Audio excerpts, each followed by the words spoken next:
All right, Jimmy Franks, can you give me a little bit more Neil, please? Money talks, and it don't take a shower or take a walk. Okay. What the? Don't know the words to this one. Here with me. I wonder if I'd I've ever much heard this rather song. be- I wouldn't have any indication. Together in blue jeans. Ooh, waking up early. Gotta get to the post office. Oh, forgot my bus pass, babe. I'll call you later today.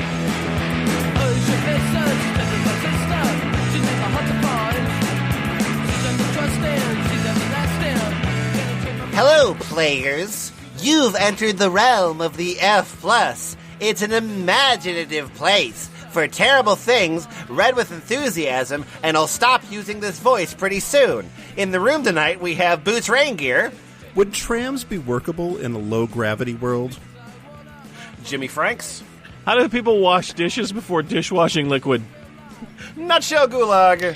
Why does the ISS need thermal blankets if the sun is hot? Your friend on the internet, and his name is Adam Bozarth. Has Captain America ever been an ape monkey? And Lemon. How do I prevent players from breaking the rules of the game? You see, they invented the dishwashing liquid first, and then needed to figure out what a dish was. Oh, yeah. That makes It's sense. called Rocks Fall, Everybody Dies London.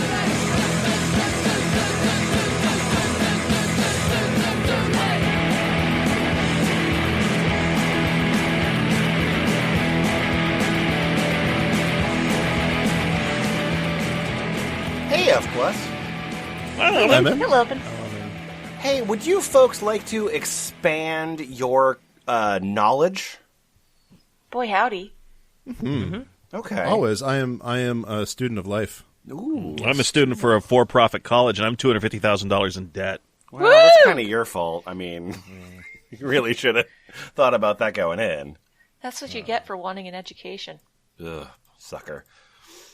I'm going to introduce us to a document given to us actually about 2 years ago now. This was a document provided to us by Elephants! provided to us by an elephant. No, it's dusty in here. Oh, It's an old that was document. comedy. Oh, that was comedy.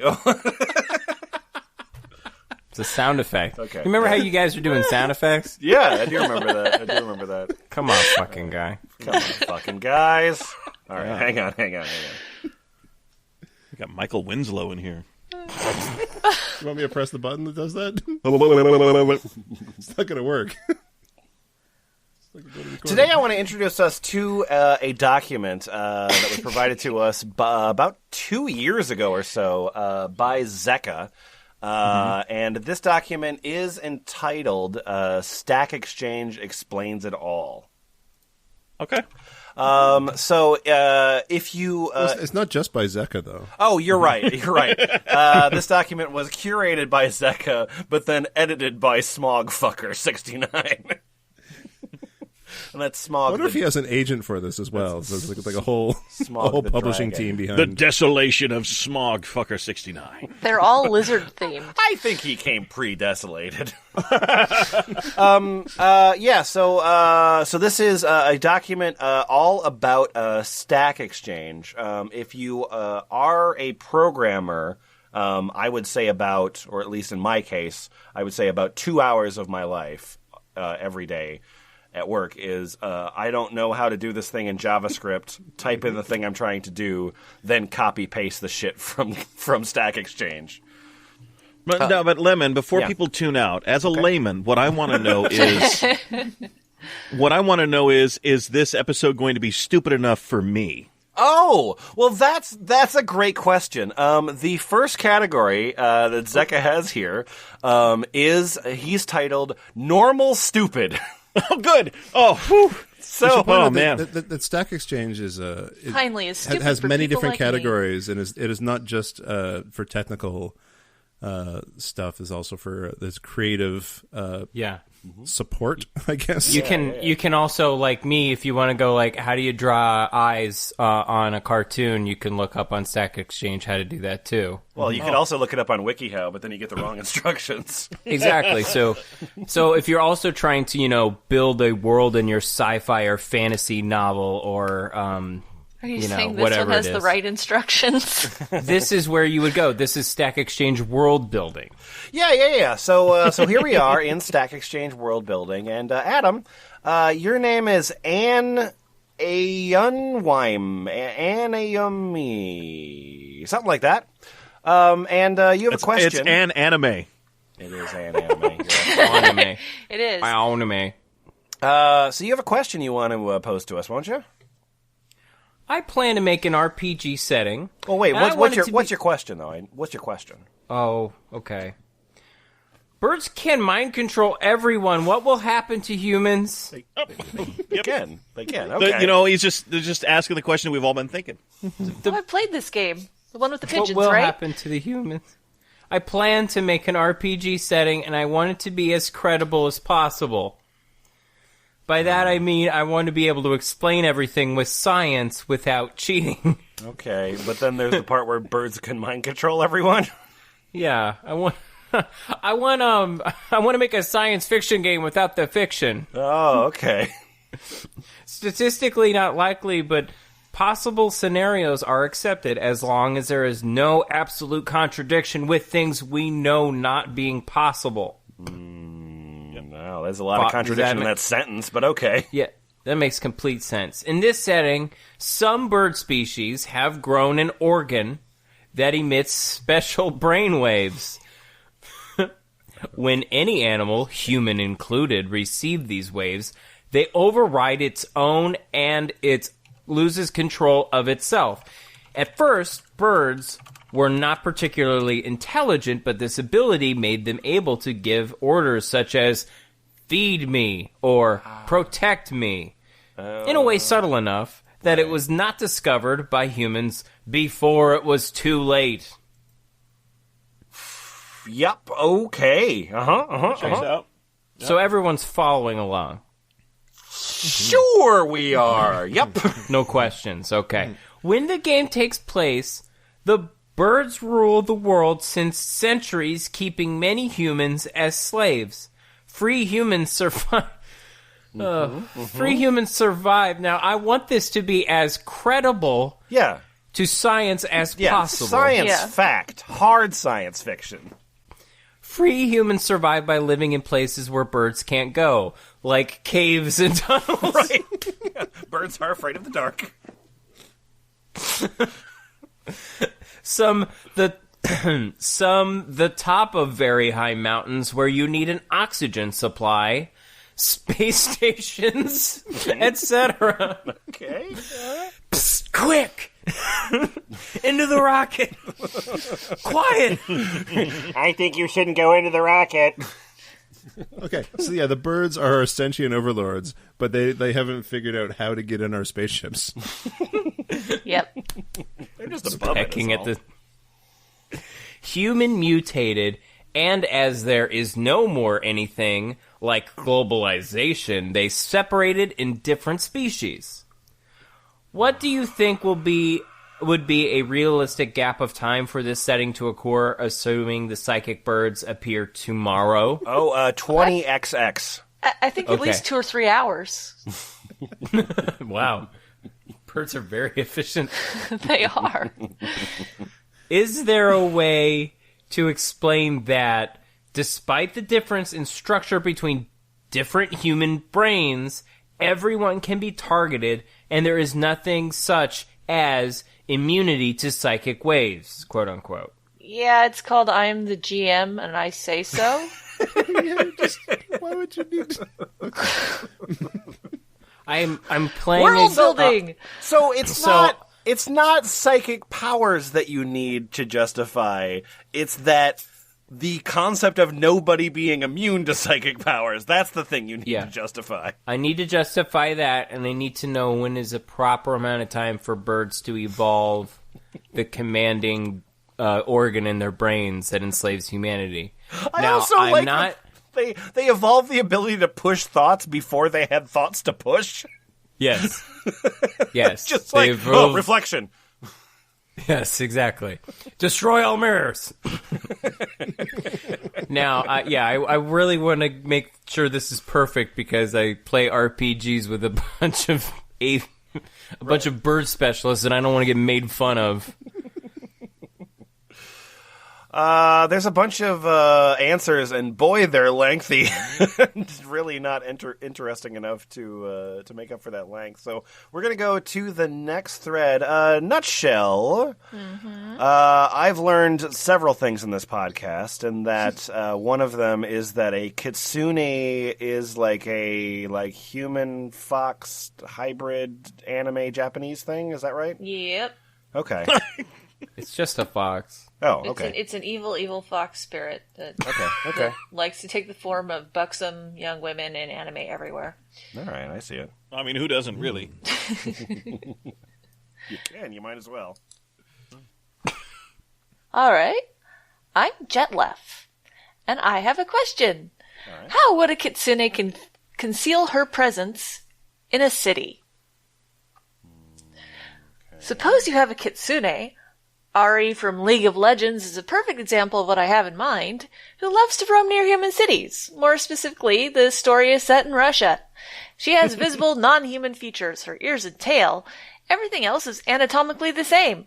How would she conceal them in order to approach humans without raising suspicion? You might object that she doesn't have to conceal herself if she's so good at running away. I'd say that if she's caught multiple times, people will get wary/curious about her, and she'd lose her prized anonymity, which is necessary to observe people closely. I hate this person already. What Jesus jobs Christ, could she do? This is probably the most sheltered person I've ever heard of who's like, Dear Stack Exchange, what's a hat?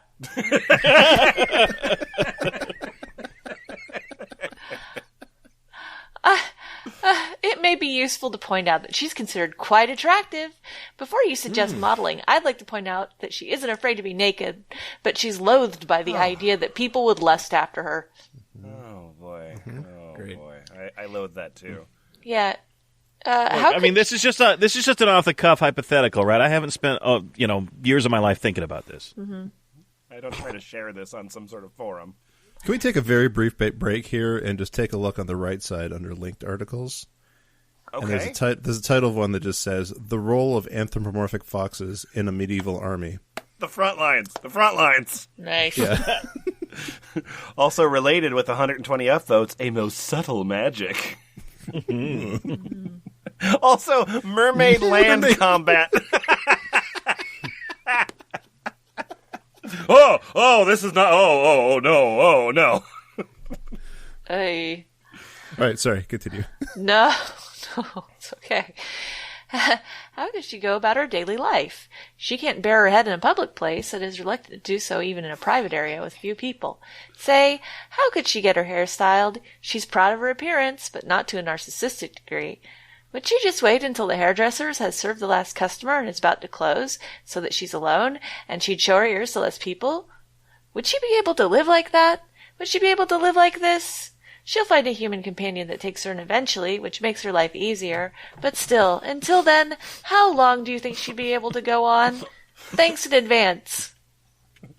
Would she be able to live like that, or would she be able to live like this? How can I live like this? The responses go on for a while, and then they're like, whoa, what about, Japanese mythology? And then they're like, well, what about Judeo-Christian mythology? And then Lauren Petchel just closed it out with, yeah, a burqa would work fine. Hey, I'm Philip. Okay. I don't play League of Legends, and I have no idea what a kitsune is, but many of the pictures I found with Google images depict an anthropomorphic woman with bluish skin and yellow eyes. Is the skin and eye color of your character also unusual? I think he accidentally Googled Avatar. that lady from the X-Men instead. So yeah, I'm going to move on to a thread here. By the way, Worldbuilding Stack Exchange is a question and answer site for writers/artists using science, geography, and culture to construct imaginary worlds, and settings. Join them. It only takes a minute. So this thread has been closed. I do not understand why this thread has been closed. But Jimmy Franks, what do you want to talk about here? You opened the thread. Is how to heat your house by being naughty. All right. I have a few ideas. This is Eric Phillips. Assume that Santa Claus gives out gold to more than just children for being naughty. Oh. Okay. Also assume that the amount given is proportional in some way to the amount of naughtiness one can do legally. How naughty does one have to be to heat an average house in a mildly climate region? Fuck your premise. What? Just a mildly climate region? Fuck your premise. Sometimes we get weather. Eric, your mom and I didn't want to tell you this, but there's something you need to know about Santa. Oh, yeah. Boots, what do you got? Oh, I am Wet Rough Beast. Oh, no you don't. First you say amount given is proportional in some way, but you don't give the naughtiness conversion coefficient. Or Then NCC. you ask, then you ask for what is essentially a numeric answer, despite the fact that you also have not specified house size or insulation values. Your question is extremely naughty in itself. I'm gonna math Pedantry is naughty. I'm the anathema. Yes. Let's assume from this that the average square footage of a home is 12,500 feet. We'll be a little relaxed for the sake of calculations and increase the average by a tad. Yes. In order to raise a 50 by 50 by 10 house's temperature from average winter temperature of 30 degrees Fahrenheit or negative 1 degree Celsius to 70 degrees Fahrenheit or 21 degrees Celsius, you're so welcome for converting that for you, which is a comfortable room temperature. You need 72,000 BTUs an hour or 21,101 watts. Yes. With hard coal, anthracite, at 13,000 BTU a pound, that comes out to requiring 5.5 pounds of coal, which require exactly 5.5 NTU, or naughty thermal units. You're so naughty. Oh, now we're finally on Stack Exchange. Now it feels like Stack Exchange. You know, there's a much easier naughty way to heat up your house. What way is that? Fucking. Oh, I was going to say matches, but That's naughty too. I'd like to point Fucking out, with matches. one of the related articles to this is, can urine be used for radiation shielding? Only one way to find out. Okay. So as I said, section number 1 was called normal stupid. Section number 2 is called stupid stupid. So Boots, your name is Arathi Angosi. Arthe Angosi. What's wrong with Stack Exchange names? Do you think maybe they're like algorithmically generated? Are they anagrams? Algorithmically. No, there's a randomizer. It just takes your name and spits out some weird shit for privacy. Oh, okay. So it's like base 64 encoded usernames. Did we stay on world building for pretty much the whole thing? I think so, yeah. Okay, that's fun. That's fun. I like this. Yeah. How can a shape-shifted jaguar... what was my name again? that thing. Arthe Angosi. Your thing is vowels. Yeah. My name is... How can a shape-shifted jaguar perform a blood transfusion on a dying person? I don't know. How can a shapeshifted jaguar perform a blood transfusion on a dying person? why don't we go ask Laurel K. Hamilton? It's that riddle from Alice in Wonderland that doesn't have an answer. It does have an answer. We're starting off with a parenthetical here. I am not a doctor, nor do I play one on TV. My assumptions below are based on reading Wikipedia, so they're very likely to be incorrect. Yeah. Any corrections are welcome. Okay, so there's this woman who's been injured and is bleeding out. Our hero's with her, but there is no one else around to help. After putting pressure on the wound, he wants to give blood to her and stabilize her, or at least buy her enough time to get real help. The catch is, he's currently in the form of a jaguar and cannot change back to a human in time. He has... Well, there's your problem, ma'am. You're dating a manimal. You're going to have to call a CBS scriptwriter immediately. He has all his normal human intelligence, but he has paws instead of hands, and he doesn't exactly have any IV tubing with him anyway. So, 2 questions. 1, how could one do a field blood transfusion while in the form of a jaguar? You can't. Next question.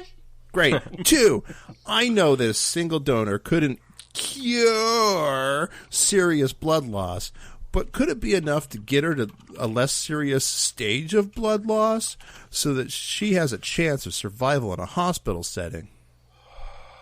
Please ignore the very real risk of transfusions with animal blood.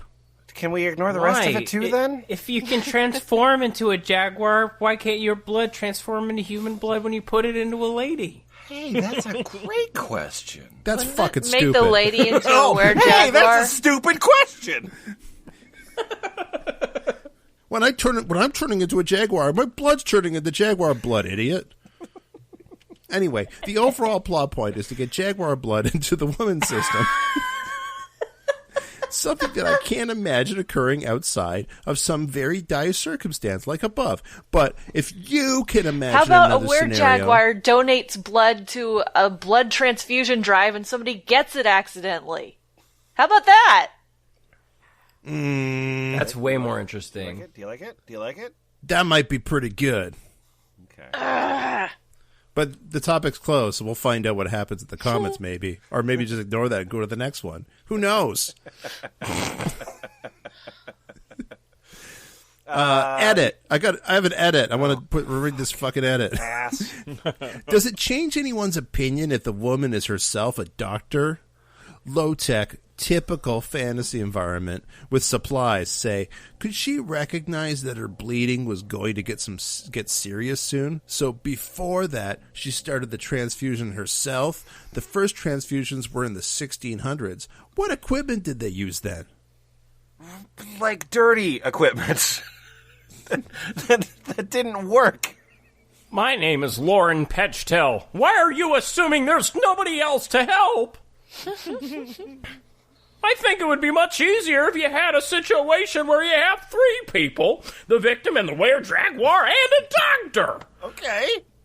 Transport is available, and it doesn't matter if the were-jaguar is weakened with blood loss. It doesn't matter if the doctor is thus weakened, though. Thus, the jaguar can give more blood than the doctor could. Woo!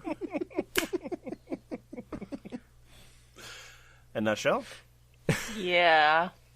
You got Clara.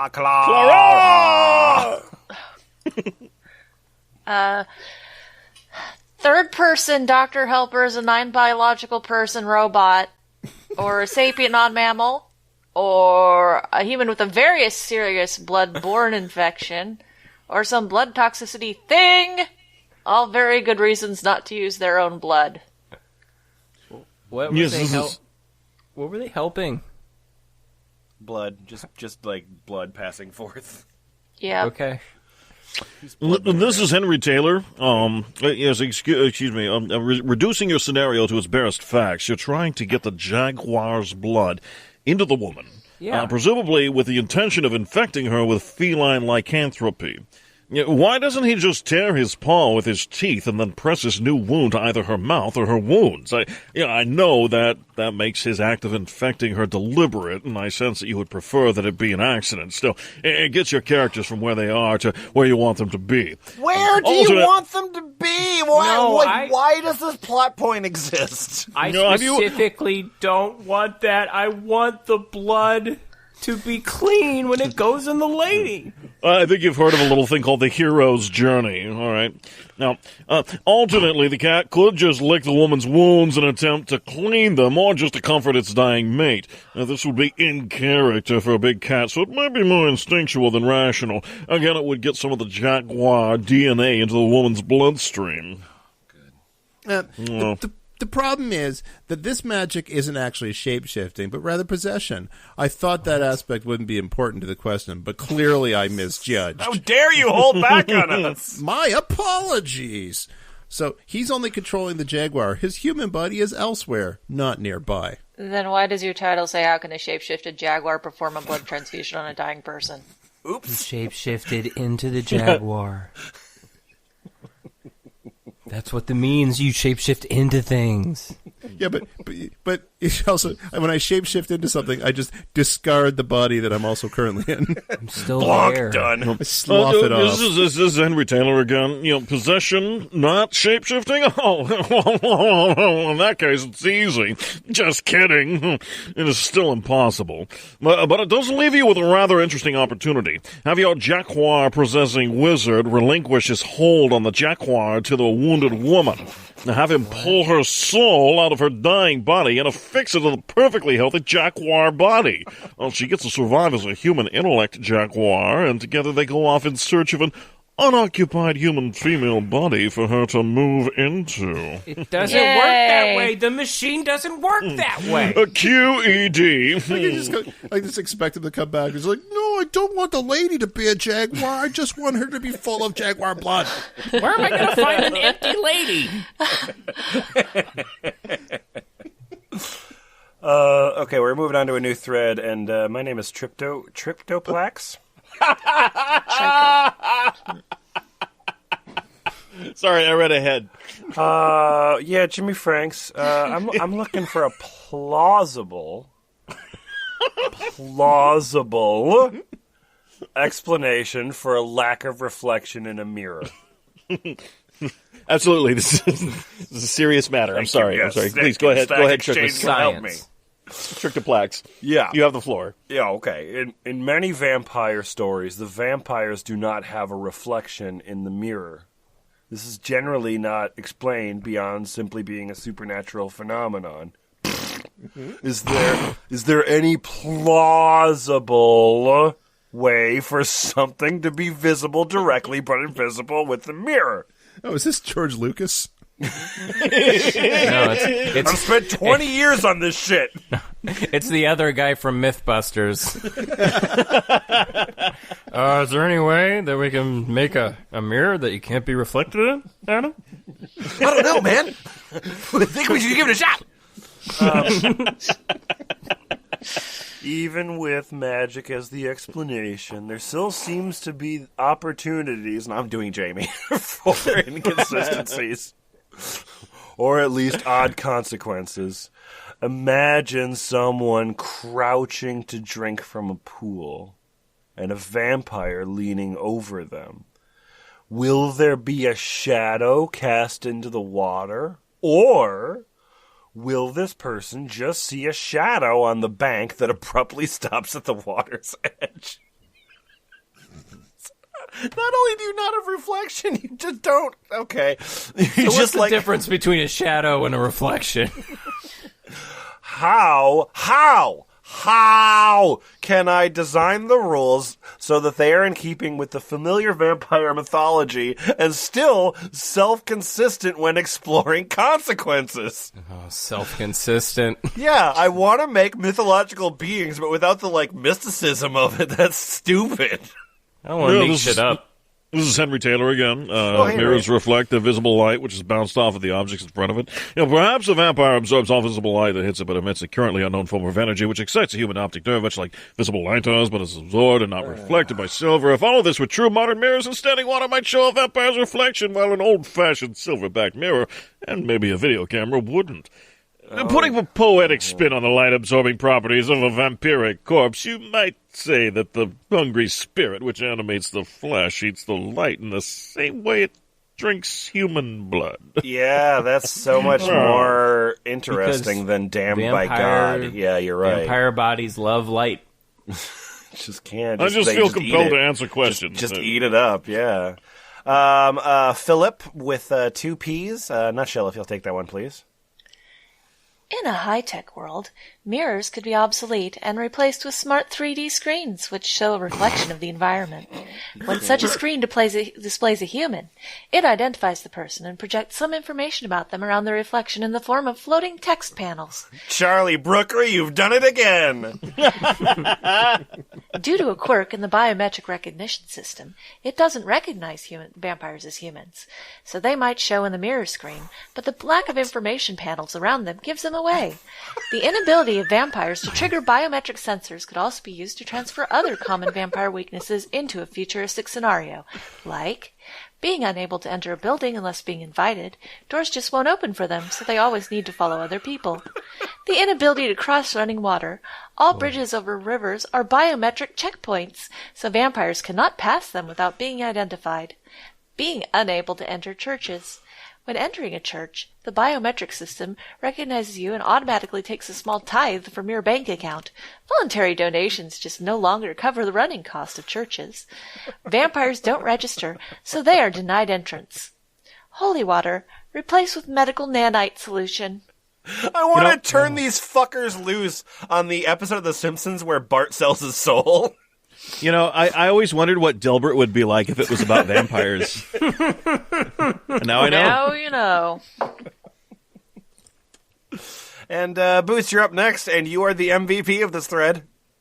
Sorry, where are we? You're at user 100487. Oh, yeah. I am user 100487. Mm-hmm. The world is actually a simulation, like The Matrix. In this scenario, a vampire would be a specific kind of program construct within the simulation. Yay! Yay! I mean, you can't argue with that. No. I don't not get it. This fucking world building forum should get like automatic upvotes for just going like it's probably like The Matrix. As I mentioned, document Zekka and Smogfucker69 started out with normal stupid, then we moved on to stupid. Now we're into stupid 2.0. Oh, nice. Stu.0. Yeah. So Jimmy Franks, you're haunted by something. Is that right? It's true.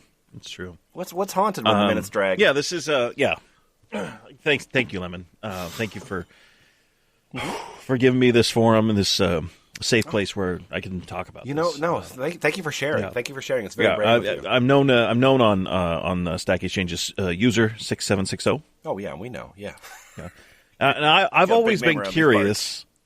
I've always been curious. Whenever I heard the mother were-rabbit sings a popular folk song to the young, there's a particular line in the lyric that seems to puzzle me.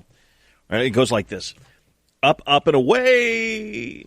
I had a chance to talk to one of their elder regarding the origin of the song while my space shuttle docks at the lunar station for refueling. However, I can't speak were-rabbit, hence I got irritated and throw a volley of punches at the folk. In the end, my trip was cut short, and I'm now studying the song behind bars.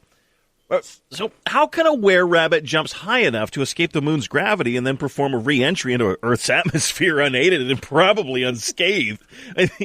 These were-rabbits are known to possess incredible healing factor and can regenerate any form of laceration to the muscle tissues in mere seconds. However, most of them are dim-witted. Are you LARPing as your own fucking character right now? Comment below should there are doubts not pertaining to why they are called were-rabbit and how they do their business. Passing motion in microgravity. I would appreciate the answer to elaborate on the art or science behind the leap of faith. I'm a great fan of numbers and equations.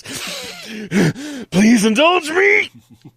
That paragraph started with, comment below should there are doubts not pertaining to why they are called were-rabbits. Yeah. That was beautiful. Truly. My name is Obi 2.0. There are 2 possible solutions for your question. Magic can generally explain everything.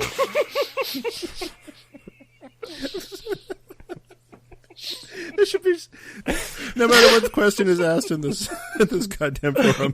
Magic? There should just be a bot that replies, magic. Your were-rabbit is actually a spaceship. Seriously, if the were-rabbit gets jumping energy Seriously, he says. and is covered in a layer of metal to resist frictional heating and has a skeletal structure made of some kind of metal and a parachute, it might survive that journey. However, by this point, it is more spaceship than rabbit. He's more Again, spaceship than rabbit. He's not wrong. He's not wrong. No. Yeah. So, great question, great answer, terrific. User 6760. I hope you found your piece, and then you can come right back around onto worldbuilding.stackexchange.com with another question. What's your next question? Can I turn cloud into house? What kind of cloud is suitable for carrying people, and what 21st century technology can enable people to reside on the cloud? Oh, so see, I thought you were suggesting that the hero of Final Fantasy VII become a doctor. As long as our weight is supported only by the cloud itself, anything goes.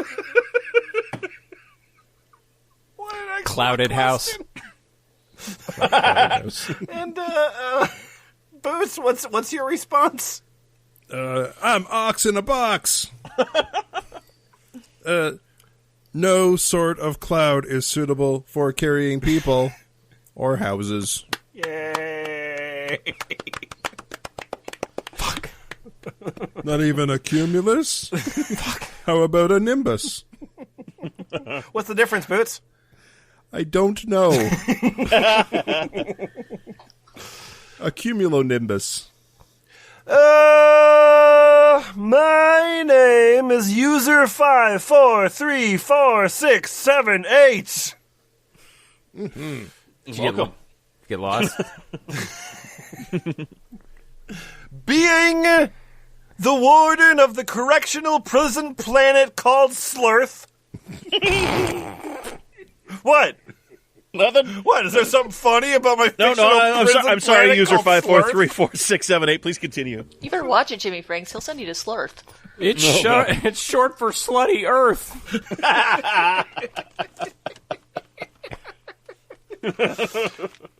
What types of rules would you regulate?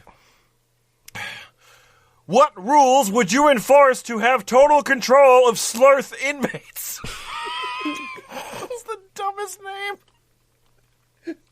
Enforce. Enforce. It's a slippery earth. What privileges would you give the inmates of Slearth to keep them at ease? Would you enforce medication to all Slearth inmates to keep them calm? What procedures would you take if a group of inmates tried to escape Slearth? Download a Slurth now for Steam.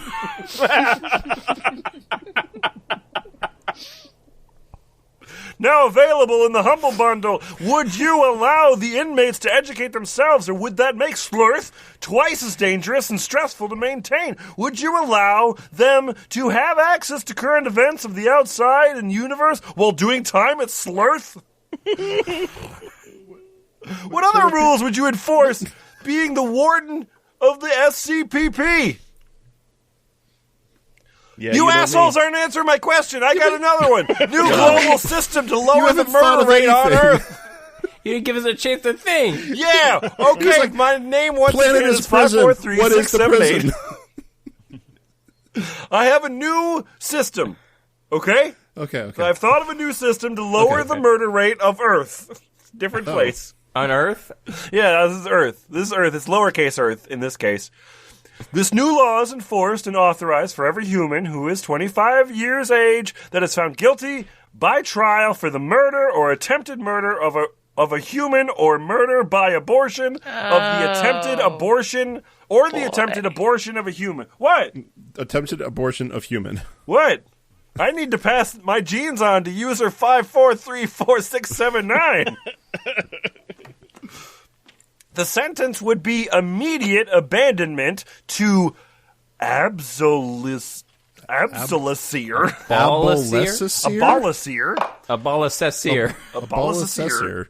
The square structure of 33,000 acres. At that point, it's not a square. It doesn't matter. Okay. Anchors loosely afloat, constructed to never be at ease, but in a sinking cycle with an area flooded slightly underwater 25% of the time, just to rise and sink the next corner every hour, so a settlement for permanent housing is never possible. Oh, so it's just like a big tilting thing that just floods in a corner? It's just a square version of Key West.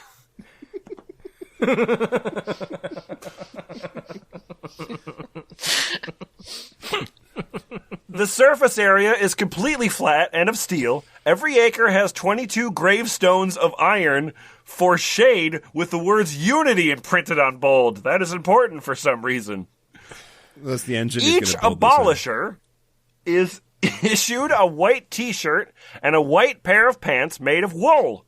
The abolished have to drink and eat of the ocean. Oh. So they die. So they're all dead. Is this Lord of the Flies now? If Lord of the Flies was a giant dunk tank. It kind of sounds like one of the circles of hell. One of the squares of hell, nutshell. Oh, man. I'm still going. Why? Yeah. By the age of 25... Because you're lowering the murder rate. Oh, sure. Yeah. People are always threatening me. By the age of 25, a human will have viewed documented footage, that is all capitalized, or have heard, as in animal herd, terrible stories of how murderers felt the pain and agony with fear on their fair face being murdered, or how the structure gives no mercy by giving a constant environment of obscurity and unrest. Most will die of unrest, starvation, or dehydration.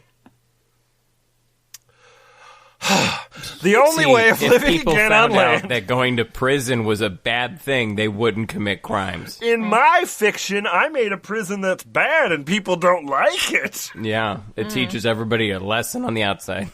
Oh, fuck me. Question, are my rules fair?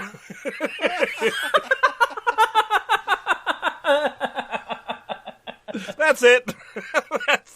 That's all. All right. That's all. Okay. Oh, God damn it. Okay, this next thread title is absolutely fucking magnificent. Once again, started out with normal stupid 2.0. Now we're in stupid 2.1. Yeah. Adam, what's your question? Hamarm. Hi, Marm. I'm Him arm. What's the extent of Frylock's powers? I remember him having capital laser eyes, and maybe some form of telepathic powers, but what's the full range of his powers? Oh, that is definitely... Oh, by the way, we are now in sci-fi.stackexchange.com. Right, okay. And that's a great question to ask, and I'm glad that Nutshell's got an answer for you. Okay, so I'm Scuba, and Frylock is shown to have the following powers. Eye-related, laser vision, as most commonly shown and seen in the opening credits. Fire suppression, shown in the episode Dusty Gonzagas. Fire vision, shown in the episode Hands on a Hamburger. And ice vision, shown in the episode The Clowning. How are fire vision and laser vision different? They just are. Ice vision. Okay. We should point out that Frylock is a character from a cartoon called Aqua Teen Hunger Force. Oh, God, I just assumed that was something that everybody knew, but you're right. It's a little aged now. Yeah. As we get older. That's true. Okay, so he's got other powers too. He's got flying. He's always shown to be hovering as well. No, he's shown to be doing something else. Oh, sorry. Hovering as well. He's got super intelligence, and he's got Frydar. TM. This is Fry that bends out at a 90-degree angle. So cool. Cool. So, again, I mean, if you're not familiar, Frylock is a sentient, large McDonald's French fry. And this dude watched that and went, now what's the implicit logic? I know that he lives next to a unemployed man, and then Glenn Danzig moves in. But what is the implicit logic of the story? So still on sci-fi.stack exchange, and now we got some Harry Potter. Yes, hello. Yeah. Hi, and Boots, what do you got there? Oh, yes. Hi, yes. Hi. Yeah. What evidence supports the idea that Voldemort or others could use magic to develop witches/wizards with genetically engineered / enhanced abilities? Like magic, just like magic. I want evidence. What? It's magic. Why evidence? Magic. No, we need proof. And my name is Bricks.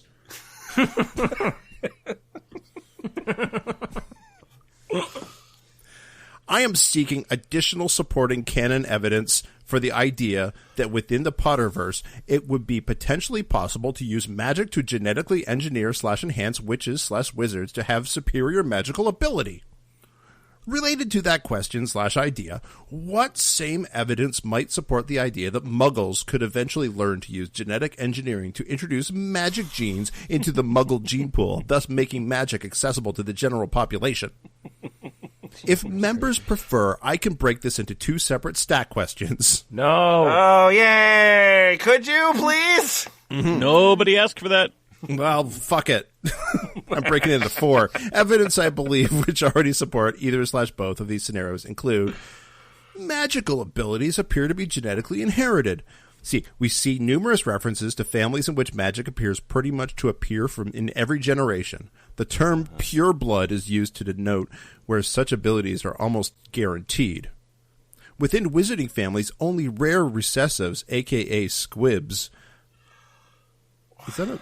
Okay, whatever. Appear to not inherit such abilities. Like a squib, isn't that like a blood packet they use? Yeah, it's the thing that they got shot with in The Godfather. Squibs. Yeah. And magic.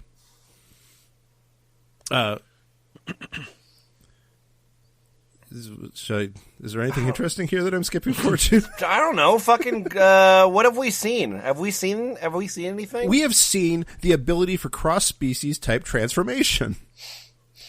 Such as the use of Polyjuice Potion with a cat hair made Hermione a mix of feline and human.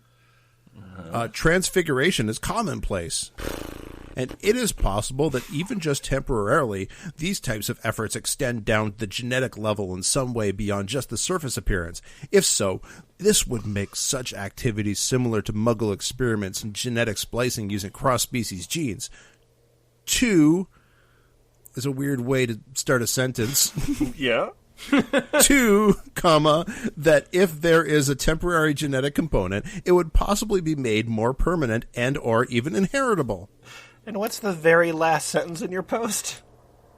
Wait, although I wanted to say, dedicated practitioners willing to commit the use of their own children. Draco's father was proud to raise his son to become a Death Eater. Mm-hmm. It is certainly in the realm of possibility that such parents would consent to efforts to genetically enhance their child's magical ability for a cause. Mm-hmm, mm-hmm. Also, I welcome counter-arguments / evidence why it would not be possible to do this. Good. You want to keep an open mind. The thing is about this it's 4 o'clock in the morning. You're right. That's what it is. It doesn't feel like fun to me, this sort of stuff. It always feels so angsty. It's like, I gotta figure it out. Yeah. Like, okay, I know it's magic, but why would that happen? Like, magic? That's bullshit. But, like, are they going to start genetically engineering witches? And it's just like, what, who cares? You need to talk to somebody. Yeah, I know. J.K. Stack Rowling. Exchange. I need to talk to J.K. Rowling. You're right. All right.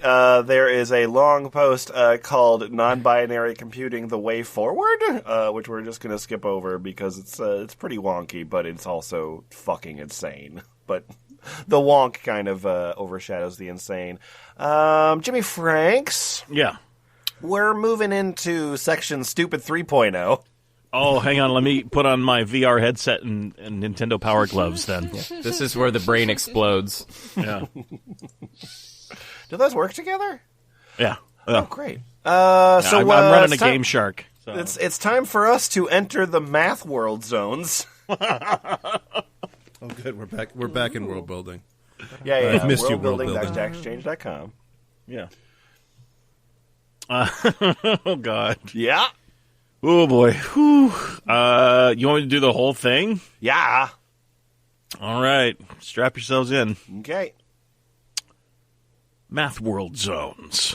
This is Caters, and one of the stories I'm working on is Math World. This is, in fact, a galaxy with several different...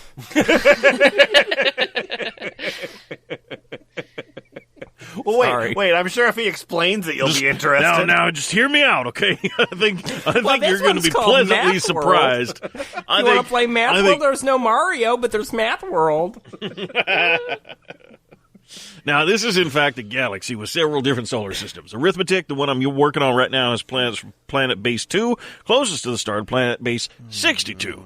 Base 2, base 3, base 4, 5, 6, and base 7 are all in the hot zone. Of course. Wonderful. Now, when a number becomes pregnant in the hot zone, Wait. right? You're on the same page, right? You that's follow me where so that far? number becomes pregnant. Yeah, all right. Well, anyway, when a number becomes pregnant in the hot zone, a heat shield is formed around the developing number. Now, this super elastic heat shield stays with the baby. From pregnancy to 1 year, the number is in the heat shield full time, but other numbers can reach into the heat shield to feed the growing number, play, and several other things. Now, from 1 year to 26 years, end of college, you got to get them out of the house, if you know what I mean. You get them out of your basement. On base 2 and 13 years, 7th grade on base 7, the heat shield is on part-time to acclimate the number to the heat. Part-time increases every year until finally the number is acclimated to the heat and doesn't need it. You know what I'm saying, brother? Of course. I've always known what you're saying. Yeah, well, the same thing happens in the cold zone from base 13 to base 62, only with cold shields instead. The same number of years as boundaries, but there are many more planets in the cold zone. They have their own year and day, but that's beside the point. Goldilocks zone is from base 8 to base 12. Numbers don't need a temperature shield for this zone. All right, so this is somebody when they were a kid, they were watching Sesame Street, and they saw Johnny Cash sing "Don't Take Your Ones to Town." and then never stopped thinking about that for the next 30 years. And did his mom dose him? All right. Look, fellas. We're getting a little in the weeds here. Okay, let's get back to the rules. A number born in the Arctic or Antarctic will have more brown fat, the warming up kind of fat, than white fat, which is energy reserves in case there isn't enough glucose. Numbers now, this have does fat. mean. What's that? Yeah. Numbers don't work out.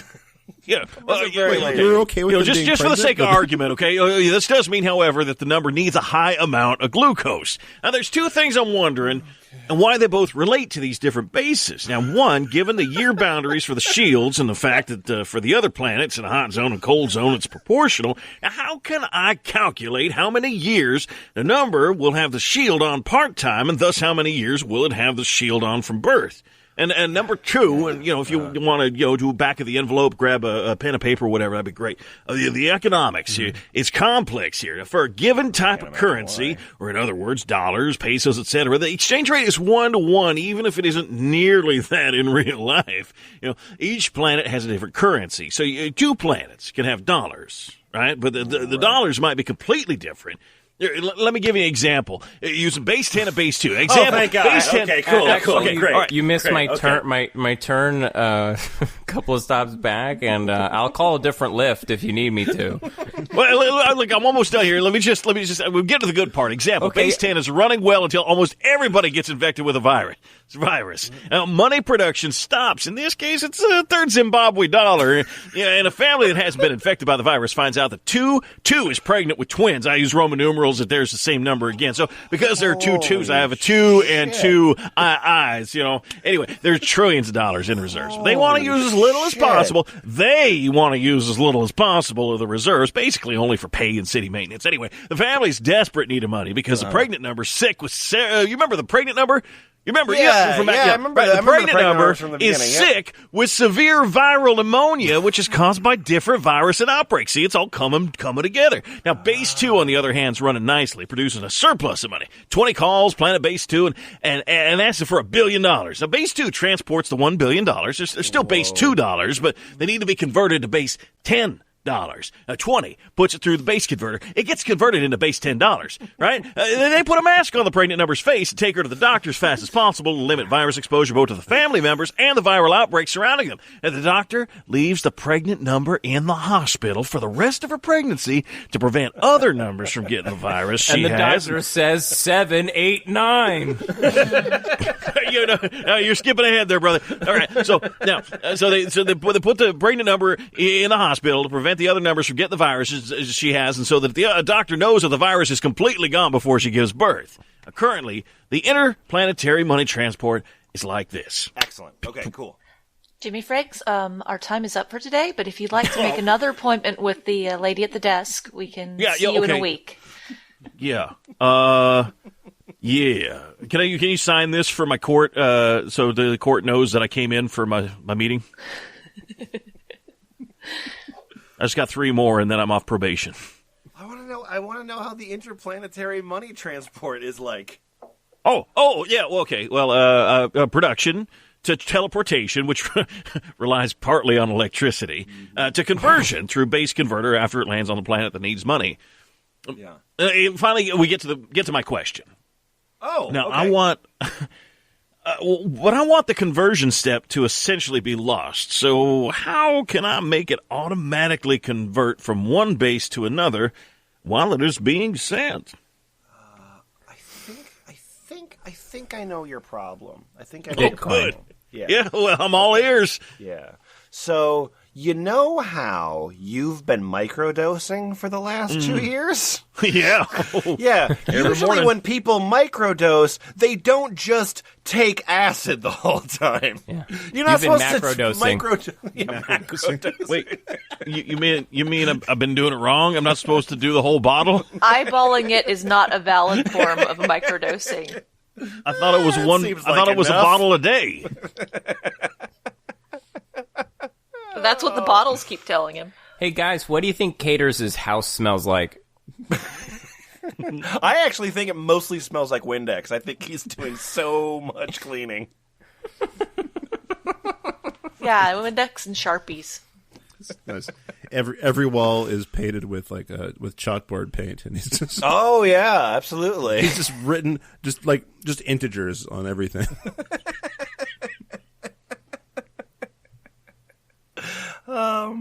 There's a couple threads at the end, not worth reading, being from Worldbuilding. Would it be possible for a population of snakes to survive by eating nothing but fruit? One from the Sci-Fi Stack Exchange called "How Does Religion Work in Zootopia?" Philosophy.stack exchange asks iBank donations. I looked into that one, and it is involuntary iBank donations. Oh. And I wish this one wasn't a 404 because I love this question, which is it's from law.stack exchange, and it's how can someone force me to follow a human rights act? Oh, that's against my human rights. But F+, what do you think we learned from any of this? Yeah, the material we have in here is really neat because it's people sort of really focusing on the least important details of world building if they want to create a fictional setting. It's like, well, I need to be able to explain this shit. Yeah, to me, it's like if you were going to build a house and somebody is like posting like, hey guys, I can't figure out how to paint these door hinges. I want to paint them this this purple, transparent purple color, and it's just not working. So what's the idea for my house? Yeah, and the sort of fun thing about just Stack Exchange, just in general, is that this harkens back to other episodes that we've touched on, like TV tropes, for example, where it's a lot of people just getting really super excited about just like television writing tropes, except for these people take this thing very seriously. And every one of these responses, everyone is so excited to whip out a calculator and just be like, oh, this premise that's not worth exploring? Let's explore it at length. At one point, there was a point where I was watching an episode of Star Trek: The Next Generation, and Data said how many bytes of memory he had in his brain, and when he said that thing, I was like, oh, I'm going to look at that up on Stack Exchange because I bet there's a fight. I found a 45-page fight about them talking about the capacity of his brain and what that would mean for the Star Trek universe. Well, yeah, that was I think it was Johnny Mnemonic, where one of the things that Keanu Reeves says, he sacrificed his long-term memory because I have 40 gigabytes in my brain. It's hilarious. It was not a good exchange. And of course, that shit matters, because if you would have said I have 40 terabytes in my brain, that would have been a not stupid line. Because brains work like computers. The website is always thefpl.us. We hope you enjoyed the 24 terrible hours, because we, at this moment, have yet to go through it. So we are optimistic, and we don't think anything will go wrong. If you're listening to this episode, great. we survived. If you listen to this episode, we might have died, and somebody edited this postmortem. Ball pit. Bye. Ball pit, bye. Bye, Ball Pit. Great sex.tips. Great sex.tips. A young bird named Birdie Big had learned to count to one. He said it's time to leave the nest and go and have some fun. So he gathered all the number ones that he could find around. But his good friend cried as he walked out, "Don't take your ones to town, son. Leave your ones at home, bird. Don't take your ones to town." The Centaur. Let's get real, shall we? Didn't you tweet about that earlier, Adam? Oh, well, yeah, I wrote a joke about that. I said, actually, a centaur is half man, 3/4 horse, but continue.